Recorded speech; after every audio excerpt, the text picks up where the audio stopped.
This art form is crazy. Everything about this is crazy.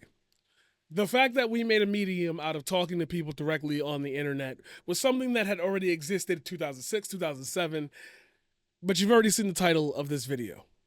I've thought about creators like CJ the X, and I wondered how they were able to keep an audience entertained for such a long period of time. I have tried to emulate that style the best that I can, and this might feel like it's another come off of that, so let me give a quick shout out. Pin CJ the X down in the comments. They inspired this video a lot. 2 days ago, I decided to take Twitch full time. And by full time, it meant less about how much time I actually spent on the platform and more about how I presented myself throughout the years and what I was going to have to do to change if I wanted to see any success. I thought in my head about two things that were happening. Why should I have to change how I approach topics, subjects? Why should I have to deviate from my normal personality? And number two, would I expect that deviancy in personality from any other creator? So I had to weigh a lot of options before I could make a full-time decision. And 2 days ago, I made that decision. On the very first day of the stream that I was calling my first ever, this is me as a full-time content creator, OBS broke. And by OBS breaking, I mean the Mafiathon that's going on here literally ate up so much of the bandwidth that everyone was having problems across the board. I went and checked in with like 10 to 12 other streamers. It was last night. It's really long, really hard. And I thought about writing scripts. And I thought about how I would approach each sentence and its madness of deconstructing a thought that would feel like it would resonate with an audience possibly beyond what I could deliver to you as a message. And I realized that some people aren't training themselves to do this. They just do that. And as I'm looking through the creators that I like, as I'm looking through the creators that I admire, or if I'm just looking at creators trying to get their feet wet in this ecosystem we call the chatting space or the thought and discussion space, the video essay space, I noticed one common thing amongst all of us. And that's kind of what led me to the thought I wanted to have for this video essay. Or I should say diary, journal entry. I don't know how this works when I'm able to do this with barely any notes and still talk for an hour versus somebody who scripts out an entire video. But beyond dialectics, this generation's art and the pursuit of happiness within art is dead. But not for the reasons that you think. A lot of us come from a place where we are taught that if your art doesn't make money, it's not worth anything. And so the first example I like to bring up to you is the thought that I had about the 200 viewer jail that most TikTokers find themselves in. Stick with me here for a second, because it's about to get real deep, real fast.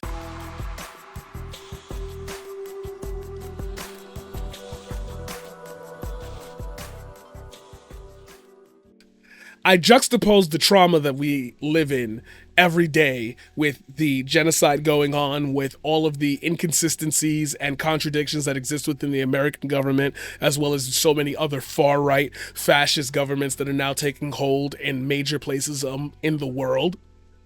And I realized that if I were to put something out, whether it be anything of one of my talents, it could be me playing the piano, playing the guitar. If I put effort into it, if I were to strike a balance that was so heavily skewed towards this is the most awesome thing you're going to see, I feel like the expectation is that if 3 people were to see it, those 3 people now expect you to deliver that type of quality every time because they haven't interacted with you enough to separate or distinguish you from another creator that they know is just trying. They're just stumbling onto your page for the first time, and the first thing that they see could be that thing of yours that goes viral, and they will look through your page for more content and probably not find the same level of interest in every single video.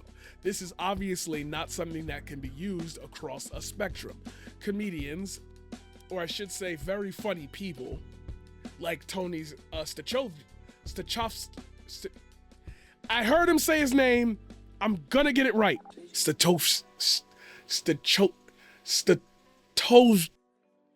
I'm keeping this in the video, so no matter what, I'm gonna embarrass myself. One of the key things that I started to notice is that across the spectrum, people who are funny can invent jokes, can think of small ideas and execute them very fast. People who are filmmakers who like to write scripts take a time 6 months, 3 months, 5 months, 7 months, all the numbers before 12. And inside of this world of thinking and planning exists doubt that has always permeated as the strongest reasonable connection to fear of exposing yourself to an audience that we've all felt since our days being a child, having to either read in front of the class or give a presentation or be in a group project. There's always a point where when you have to speak up, there's always somebody in the crowd, in the background, who might have a chance to silence you. That fear is instilled in us from a very early age because as of now, as I'm concerned, we might have debate classes, we might have this and that, but we don't have really a public speaking interface to which children can involve themselves in that goes beyond what social media could provide for them. No wonder so many kids want to be TikTokers today. No wonder so many kids want to be social media influencers. It doesn't seem just lucrative from a standpoint of how, look at this person making all this money and this person making all this money. It's the idea that they don't have to confront anything but who they are on camera. And that's a lot easier of a conversation to have with a 14-year-old than it is to have with a 41-year-old. The expectations that they will grow and mature out of the things that they're saying and or doing and or thinking is so high for them that they're allowed to trip up and make mistakes while making a ton of money. That money doesn't exist within a vacuum. It's not going to just keep every 3 months people don't pop up with a money vacuum tree and they're just like, new batch for creators. No. Brands get set on a certain spokesperson, brands get set on a certain image and identity, and then they double down on that and they start looking for more and more people who fit that role. The saturation of a field in which you are expected to execute the same or better than everyone else to get your foot in the door, then keep up that amount of quality while people who are already in that door don't have to do that anymore, puts me at odds with the 3 people. If 3 people watch my video, I have to deliver to them the same type of video because that's 3 more viewers that are now expecting me to at least deliver what I gave them in the first place that made them feel good. Because they don't have the time to sit on their phone and also have this internal monologue with themselves about whether or not the creator has a certain political belief or whether or not a person has ever experienced this type of poorness or how much money that person has. Everything exists within one finite area. And that finite area reminds me yet again of the difference between children's programming today and children's programming 20 years ago. Now you're seeing an assault on PBS, programs that run through PBS. You're seeing attacks on free speech in every single direction and parameter. And you're trying to figure out how you are supposed to exist in a world where what you were raised upon is no longer the standard to which you live. Nobody has defined that for this generation's artists. Nobody has defined this outside of the world in which you are expected to. That better not be a fucking lantern fly. Hold on, chat. New York shit. All right, this part I gotta edit out. There is no reasonable standard for us to exist in where I can use big words, keep the flow going, keep you sustained, keep you steady, and explain to you my point of view without going into an emotional tirade, because that is what this entire system is fixated upon, our emotions and how we navigate them each and every day and how we interact with that interface that's supposed to respond back to us in kind. The interface is no longer responsible for my input. I am responsible for interacting with the interface. It doesn't have to feed me what I want, it has to feed me what it thinks I want. I know that, it knows that, but it is it. I am I think, therefore I am. But that's cliche. That's expected of everybody who approaches any type of social commentary. You should know what you're talking about. So those 3 people think I know what I'm talking about. If I were to go into a slump, have an issue, have a medical issue, have a family, have a death in a family, any amount of issues that could come up and about. Everything doesn't matter because the person is not connected to you enough to know why their product isn't being delayed. Their empathy sits at the back door, expecting you to be able to comprise and compose a beautiful prose that will explain to them why the video title is what it is and what they are to gain from it. I am telling you directly what I am expecting of the audience that is listening to this video, but the expectation is that you are going to absorb this video in passing. You know how Netflix says, oh, we need to make shows quicker. You need to make loud noises so people, can listen in the background. The dialogue needs to be super loud because that's people are just listening in the background. They're not really paying attention. I don't think that of people. So you can see where the second part of this comes in. Does the audience have that same expectation of my effort that I have of their attention spans? That should not be what I think about. I don't get to judge how long people spend staring at my art, but the thing that decides whether or not I am good forces me to pay attention to that. So now we're back to the 3 viewers, and you can see how this conversation starts bouncing back and forth. If you've watched up to this point, now I've explained to you my entire basis for the thought of art in this generation is impossible. It sucks. It's not happening. It's not good. It's not good anymore. But that's from a jaded perspective of mine. I've already taught in multiple schools, and I've seen how art can create making films, shooting photographs. I've seen how these things can transform a child's life, a teenager's life, and give them more self-expression, which makes them more confident in who they are and how they want to express themselves. We're not saying that it's not impossible to find an older connection to what makes art special. This conversation will go on until the end of time. People used to think that certain forms of art, contemporary art, was a lot more refined and poised than abstract art. But are we still talking about art? A lot of people have a generalized idea of what the metaphors that art are supposed to represent inside a society. But instead of us representing those ideas in society, we have to now explain them out loud, because interpretation is also not a fail-safe anymore. Interpretation used to be, I watch a piece of media, I can see where you got that from, I can see where you got that from. Now, it's the image that I have in my head of what you've tried to represent is not the image that matches what you presented to me. Therefore, you are just wrong. This art sucks. Because there's a point in it which I can point to and say, you did that specifically to harm me. You did that specifically to harm me. That's unfair to expect anybody to know that the words that you're going to use inside of a video essay are going to harm someone. I assume at this point in time that you would have ingested enough media to know when you're being directly attacked versus when somebody's making a public general statement. But if you were to keep in mind every single person that watches things, you'd lose your mind over a period of time. I wrote in a poem before, if I wanted to be accepted by everybody, I would have had to have been no one. I'm 32. And I can't expect everyone to have the level of background in reading, math, science, history that I had growing up. I was a nerd. I was really deep into the books.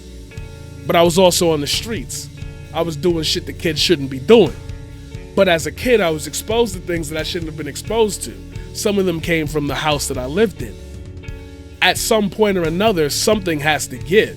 Is my authentic self worth sharing with you? If you could recognize that no matter what I say and no matter what I do, the entertainment factor is lit right into, baked into every word that is spoken? Or do you think I'm freestyling for a set of minutes to try to get my watch time up so I can get more subscribers?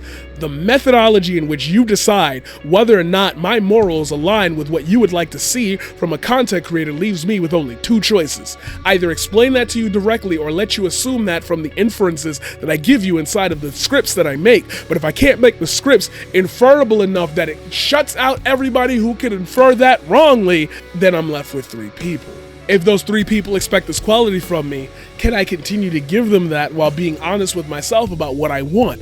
When I edit this video, when I edit this essay, will I add in graphics? Will I add in cuts? Will I add in jokes? Will I add in memes? But if I don't have the time or energy or creative influence to keep that going for a week, 2 weeks, 3 weeks, but I'm still doing this here, Will those two messages blur into one another and you can get what type of epitaph I'm trying to lay down here? Or has the meaning already been lost? A lot of people do media analysis in their video essays. A lot of people attack a very central point and give a confounded history lesson on how large this situation, these people, this thing actually is. If I were to become one of those people, would you like me more? The question is what I'm delivering to you enough for me to not have to sacrifice losing my mind to deliver something that you're more comfortable with? And if I'm delivering something at your comfort level, how far can I push the envelope on parasocial thought before you start demanding things of me that might not be in my wheel scope? How much can I deliver to you? I am 32. Can you imagine trying to explain this to an 18-year-old? Fuck it. Try explaining it to a 13-year-old. And you start to notice an emerging problem, an emerging trend where young people can't engage with media as well as they used to because they don't have time to sit on the thoughts on their own. They're always being constantly bombarded by either comments, suggestions, likes, or their teacher's analysis of a book that they're reading. And they don't know where the sources are that can be trusted. So when somebody opens their mouth like Myron Gaines and says something like, yeah, if you read this book, you would know that gay people are bad, you'd have to finally decide for yourself, is that person being a bad person towards these people, or am I just understanding them wrong because I read the book differently?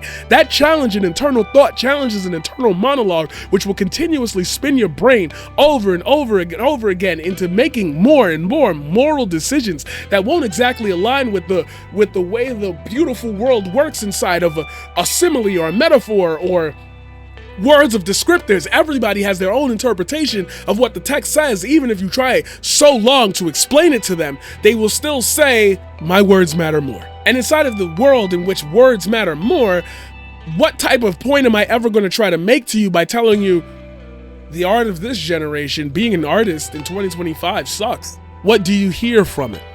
What do you load yourself up to say? Do you click off on the video and you haven't watched up to this point because you feel like it's repeating the same thing over and over again? I haven't repeated a point yet. I keep referencing old points because I'm trying not to lose you.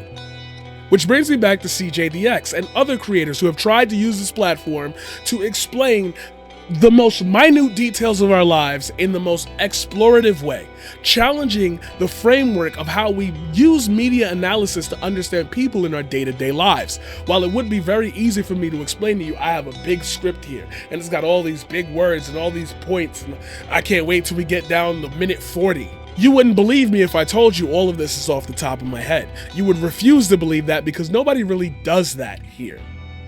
There's always a prompt, there's always a message, there's always a deliverance. I wish I could show you my desktop. I can't, because I would have to cut this video into pieces and it would just look weird, and I'm trying to just keep it to one file so that way I can just input files in. Why am I telling you this? Because I want you to have a good product. I want you to see that the paradigm shift is growing. I want you to see that there is an evolution to what you have been watching over the past few years, and it won't stop evolving, but I cannot let go of the core message of why I'm here. I'm trying to explain to you what it's like to be black in America, black and grow up in the hood, black and be poor, rich from rags to riches.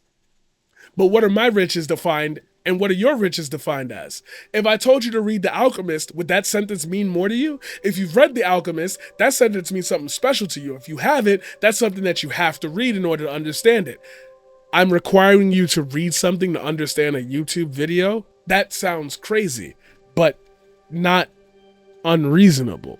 This leads us to one of the cornerstones of why we're losing all across the board people who are dedicated to creating a change in this world and just merely don't have the funding. Because the creative ideas that you can come up with when you're poor only stretch you so far. You can only do so much with so little before at some point you have to say, whoa, pull back, I need to eat today. I don't got a lot of time to cook, so I'm gonna have to pop open them ramen noodles, $3 for $1. You're gonna have to eat those for 2 years, but you're gonna be proud about it when you get there. Okay, but when does the suffering stop? Art is Suffering was the original title of this entire thing. But when does the suffering stop? Does it ever stop? Moby Dick popped off after he died. He's known as one of the greatest writers in the world of all time. in human history, one of the greatest writers of our time, and he'll never know it because he died before his works ever spread. Okay, how do I stop that from happening? You can't. That's the cultural zeitgeist. Okay, then, now we're at a really bad part of society because the numbers say otherwise. The money that will disappear if the system of America, let's say, breaks down in the next 3 years, all of these opportunities, all of this stuff is gone. Now what? It was easier back then because the written word was expected to live and live long, and nobody was expecting this technological resurgence that was going to spread different words all across. I have to engage with an audience. I can't just write a book. I gotta be careful about what I say on Twitter while I'm writing a book. I could just write the book and never be on Twitter, but people are then eventually going to make up some fanfic about me because they heard a story from TMZ about something that happened 3 days ago that I had nothing to do with and had no knowledge of it until I saw it on the news, and then my friend called me. All of these layers of living a life that can be split apart into so many different branches of reality, all because you made one decision in a world where that one decision can have ripple effects that are a lot larger than they used to be. You cannot tell me that the world that we're living in hasn't changed. Therefore, something has to change with it. We can't live by old standards anymore to expect people to catch up to certain meanings, to certain ideas, to certain theories, to certain hypotheses, until we absolutely grab hold of what it means to be alive at this moment. Because people will sit there and say, none of this is that deep. Just make stuff, bro. People have unalived themselves for less. Remember how we used to say cyberbullying isn't real, just turn the computer off? You don't say that anymore. If that big piece of the internet, to the point where it has its own term, can be crumbled and thrown away and still exist, what does that say about what you create with your own two hands? What does that say with what you create with your voice? You're gonna not that deep yourself into literally making a song for the Fourth Reich. And you're gonna say to yourself, I never thought I would be at this point where I would be making a song for a leader that most people consider fascist, but I live in it now and it's not that bad. The ideas and reflections of history were supposed to teach us lessons about how empathy and kindness could avoid these contradictions in social capital versus actual capital, and how we base our living standards on what we do, how much we make, how much we infect and impact the world. Now you have no choice but to consider yourself one of them. I have a person in here who just gifted me 112 subs. For all I know, that can set me up. I'm good to go for a month. I'm good to go for 2 months. I'm good to go. For all I know, 3 days from now, either me or my partner could end up in an accident that changes everything. She says, I know you're going to get a job, but in the meantime, you might as well keep streaming because it's not like nothing else is going to happen here. And such that breaks us into a world that feels different, that makes us think different, that makes us pause for a second. It makes us say, why are we here in the first place even discussing this? The ideas and norms that art is supposed to challenge have also been blurred in with people who are still social media influencers who do this, rigging the system with money backed by other politicians, other political action committees, other people with vested interests in changing the social dynamic, and you're asked to compete with them on a literal 1-to-1 scale, without ever having a second thought in your head that this person is doing this for any other reason other than this is what they want to do. So when you finally reveal yourself to the world, will that be the point in which people finally swallow their pride and say, maybe this is a decision that I shouldn't have made to back this person, to go in this path? What art will challenge them down the road? Does it really matter when people who don't give a shit about any of this are the ones making the most money? Will that come for them too? Time comes for all of us. The expectation that we are supposed to not flounder in the face of fear is insane to me. You can't be serious. You can't be serious. I refuse to believe that anybody thinks that way. There are people around us who are mostly intelligent in their own ways, whether it be street smarts, book smart, however we bookmarts, look at me, book smarts, street smarts, who have a rightful disposition to feel like they're dispensable. Everybody wants to be ambitious, but not that many people need to be inquisitive. because maybe their lives haven't been set up to finish that scientific process, to lead them to a conclusion that satisfies both them and doesn't harm anyone else around them. This modern secret that we kind of like live in. This I don't want to be guilty. I don't want to be guilty for feeling like everything is messy and I'm